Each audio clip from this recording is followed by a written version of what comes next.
मित्र राष्ट्र अमेरिका र चीनमा हुन लागेको आफ्नो भ्रमण सम्बन्धमा र मिति 2080 भदौ 21 गतेको बैठकमा सरकारको तर्फबाट सदनलाई जानकारी गराउन भएको निर्देशका सम्बन्धमा सभालाई जानकारी गराउन समय माग गर्नुभएको छ। म उहाँलाई समय दिन्छु।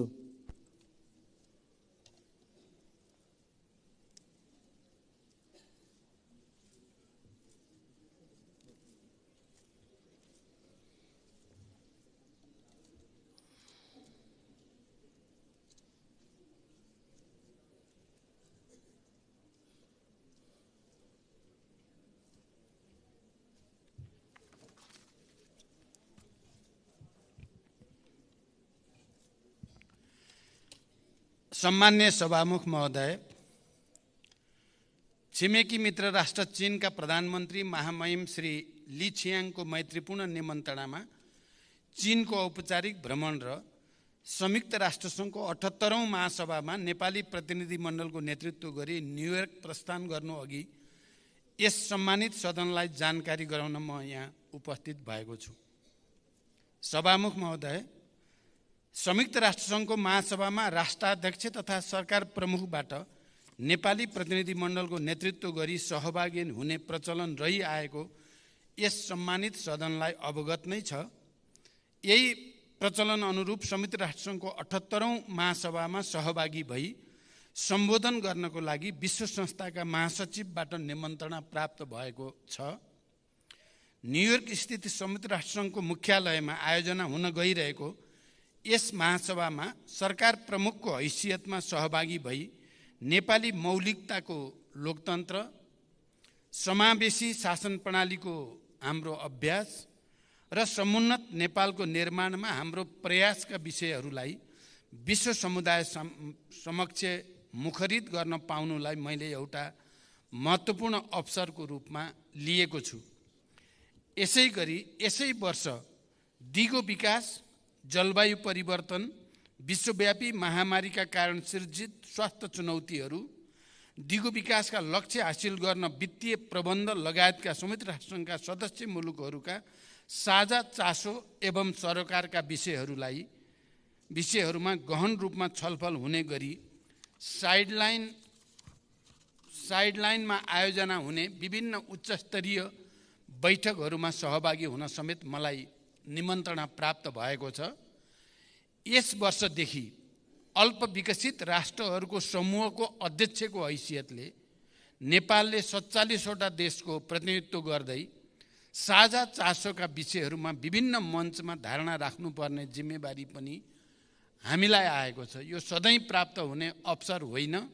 यो विशेष कालखण्डमा विशेष निर्णयद्वारा यो अवसर हामीलाई प्राप्त छ। यसका लागि नेपाली प्रतिनिधिमण्डलको नेतृत्व गर्दै यही भाद्र 30मा संयुक्त राष्ट्रसङ्घको मुख्यालय न्युयोर्कतर्फ जाने मेरो तयारी रहेको छ। भ्रमणको लागि यथाशक्य सानो र छरितो प्रतिनिधिमण्डल बनाइएको छ।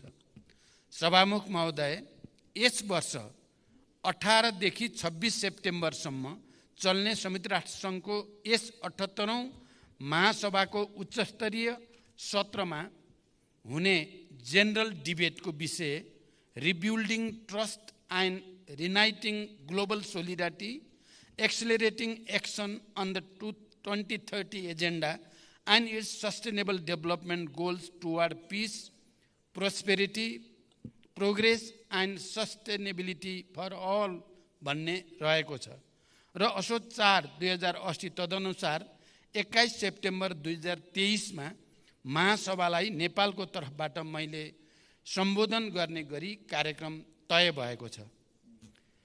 सो अवसरमा नेपालले हासिल गरेका राजनैतिक उपलब्धिहरूबारे अवगत गराउने, शान्ति प्रक्रियालाई तार्किक निष्कर्षमा पुर्याउन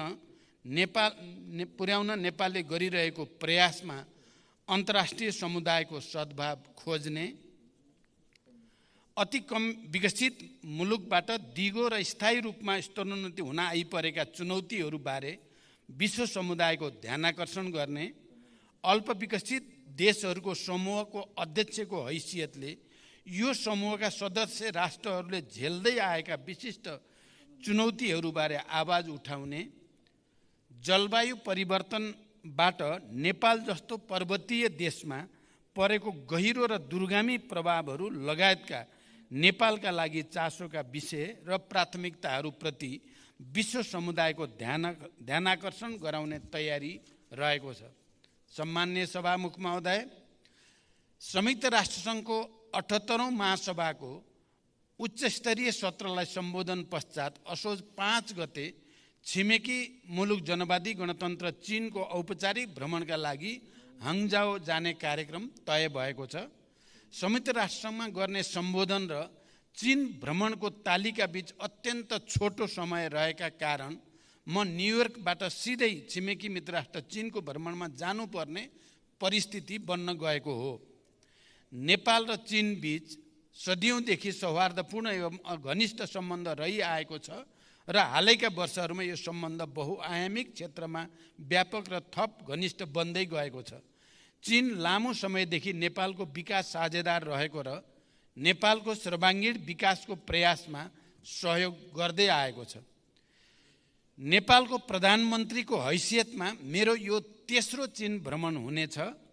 यस भ्रमणले नेपाल चीन बीच विद्यमान द्विपक्षीय सम्बन्ध थप प्रगाढ हुनेछ भन्ने मैले विश्वास लिएको छु।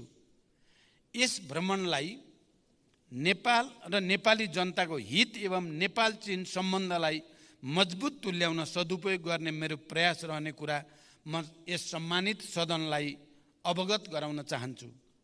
हाङजाओमा नै चिनिया राष्ट्रपति महामहिम सी जिनपिङसँग भेटघाटको कार्यक्रम रहेको छ। सोही दिन म 19औं एसियन गेमको समुद्घाटन समारोहमा पनि सहभागी हुनेछु। त्यस्तै 25 सेप्टेम्बरमा बेइजिङमा समकक्षी महामहिम ली छियाङसँग मेरो औपचारिक भेटघाट र द्विपक्षीय वार्ताको कार्यक्रम रहेको छ। त्यसपछि कृषि तथा प्रविधिको क्षेत्रमा छोटो समयमै उच्च सफलता हासिल गरेको चीनको चोङकिङ महानगरपालिकामा रहेको छोङछिङ एकाडेमी अफ एग्रिकल्चरल साइन्स लगायत विज्ञान तथा प्रविधिको विकासका क्षेत्रहरूको अवलोकन गर्ने कार्यक्रम पनि रहेको छ। छोङछिङको भ्रमण पश्चात नेपालसँग सिमाना जोडिएको चीनको तिब्बत स्वशासित क्षेत्रको भ्रमणमा जाने र त्यहाँका उच्च पदस्थ अधिकारीहरूसँग भेटवार्ता गरी नेपाल फर्कने कार्यक्रम रहेको जानकारी म यस सम्मानित सदनलाई गराउन चाहन्छु। कोभिड महामारीपछि प्रधानमन्त्रीको हैसियतमा हुने पहिलो उच्चस्तरीय भ्रमणले नेपाल र चीनको द्विपक्षीय सम्बन्धलाई थप मजबुत बनाउनका साथै नेपालको पूर्वाधार विकास, कृषि, ऊर्जा, पर्यटन, स्वास्थ्य, शिक्षा लगायत विविध क्षेत्रमा छिमेकी मित्र राष्ट्र चीनबाट प्राप्त सहयोग बारे छलफल हुनेछ। भ्रमणका क्रममा कोभिडको कारण नियमित हुन नसकेका द्विपक्षीय व्यापार नाका र परम्परागत सीमा नाकाहरू खोल्ने विषयमा समेत कुराकानी हुनेछ। नेपालको प्रधानमन्त्रीको हैसियतमा मैले गर्ने छिमेकी मित्र राष्ट्र चीनको औपचारिक भ्रमणबाट दुई देशबीच रहिआएको परम्परागत सहयोगात्मक सम्बन्ध थप सुदृढ हुने तथा आपसी सहयोगका क्षेत्रहरू थप विस्तारित हुँदै जाने मैले विश्वास लिएको छु। साथै संघीयता लागू भएपछिको दोस्रो आम निर्वाचन पश्चात बनेको सरकार प्रमुखको हैसियतमा संयुक्त राष्ट्रसङ्घको महासभालाई सम्बोधन गर्ने र नेपालको चासोका विषयमा अन्तर्राष्ट्रिय समुदाय समक्ष राख्ने एवं शान्ति, दिगो विकास, जलवायु परिवर्तन जस्ता क्षेत्रमा अन्तर्राष्ट्रिय सहयोग र सद्भाव हासिल गर्न सहयोगी हुने विश्वास मैले लिएको छु। सभामुख महोदय, सम्माननीय सभामुखबाट यसै सदनमा रुलिङ भएका र अन्य केही समसामयिक विषयमा पनि प्रश्न पार्ने अनुमति चाहन्छु। अवैध सुन तस्करीको सम्बन्धमा सिआइबीले अनुसन्धान पुरा गरी प्रतिवेदन बुझाइसकेको छ। यसअघि भएको सहमति अनुसार उच्चस्तरीय छानबिन आयोग बनाउने प्रक्रिया अगाडि बढेको समेत यस सम्मानित सदनलाई जानकारी गराउन चाहन्छु। यसैगरी नेपाली कांग्रेसका नेता महेन्द्र यादवमाथि भएको सांघातिक खुकुरी प्रहारलाई सरकारले गम्भीर रूपमा लिएको छ। आक्रमणकारीलाई प्रचलित कानुन बमोजिम कारबाही प्रक्रिया अगाडि बढेको जानकारी गराउन चाहन्छु। यस प्रकारका आक्रमणका घटना दोहोरिन नदिन र शान्ति सुव्यवस्था मिलाउन सरकार दृढ र प्रतिबद्ध रहेको जानकारी गराउन चाहन्छु। कान्ति बाल अस्पतालमा मिति 80 भदौ 18 गते बेलुकी उपचारका लागि भर्ना भएकी मकवानपुर स्थायी ठेगाना भई हाल काठमाडौँ महानगरपालिकाको बाफल बस्ने 5 वर्षीय बालिका रेजिसा गोपालीको आकस्मिकमा उपचारका क्रममा मृत्यु भएको सम्बन्धमा निम्न तथ्य यस सम्मानित सदन समक्ष राख्न चाहन्छु। घटना सार्वजनिक भए लगत्तै कान्ति बाल अस्पतालबाट 5 दिनको समयावधि प्रदान गरी 3 सदस्यीय छानबिन समिति गठन गरिएकोमा समितिले आफ्नो प्रतिवेदन बुझाइसकेको छ। प्रतिवेदनले अस्पतालको आकस्मिक कक्षमा खटिएका जनशक्तिकै भरमा पनि विषयवस्तुप्रति जुन तहको संवेदनशीलता प्रदर्शन हुनु पर्थ्यो त्यो गर्न नसकिएको तीतो यथार्थले हामीलाई सधैँ झकझक्याउने उल्लेख गर्दै अस्पतालले विगतदेखि महसुस गरेका तर तत्काल सुधारका बाटोहरूलाई कार्यान्वयन गर्न नसकेका विभिन्न व्यवस्थापकीय कमजोरी नै उपरोक्त प्रकृतिका घटनाका लागि जिम्मेवार रहेको निष्कर्ष पेश गरेको छ।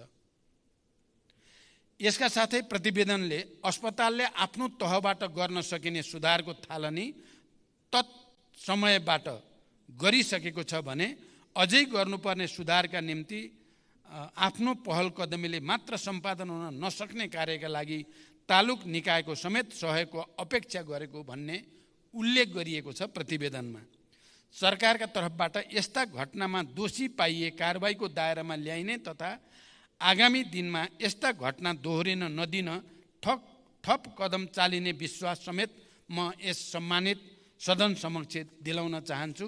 धन्यवाद। अभिवादन।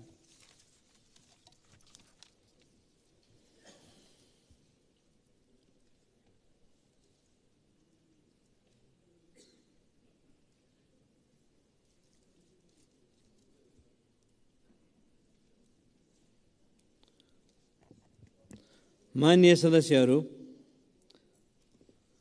प्रधानमन्त्री तथा मन्त्री परिषदको